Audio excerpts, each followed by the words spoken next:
ಪ್ರಸಕ್ತ ಸನ್ನಿವೇಶದಲ್ಲಿ ಕೋಮುವಾದವೆಂಬ ವಿಷ ದೇಶದುದ್ದಗಲಕ್ಕೂ ಆವರಿಸಿ ವಿಷಮ ಪರಿಸ್ಥಿತಿಯನ್ನ ನಿರ್ಮಿಸಿದೆ.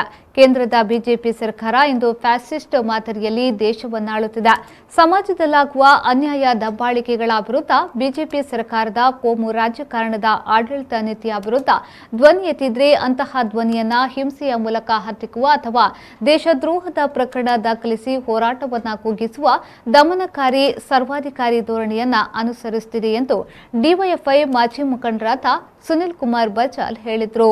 ಹುತಾತ್ಮ ಸಂಗಾತಿ ಶ್ರೀನಿವಾಸ್ ಬಚಾಲ್ ಅವರ 20ನೇ ವರ್ಷದ ಹುತಾತ್ಮ ದಿನಾಚರಣೆ ಅಂಗವಾಗಿ ಬಚಾಲ್ ಪರಿಸರದಲ್ಲಿ ನಡೆದ ಕಾರ್ಯಕ್ರಮದಲ್ಲಿ ಧ್ವಜಾರೋಹಣೆಗೈದು ಸಭೆಯನ್ನು ಉದ್ದೇಶಿಸಿ ಮಾತನಾಡಿದರು.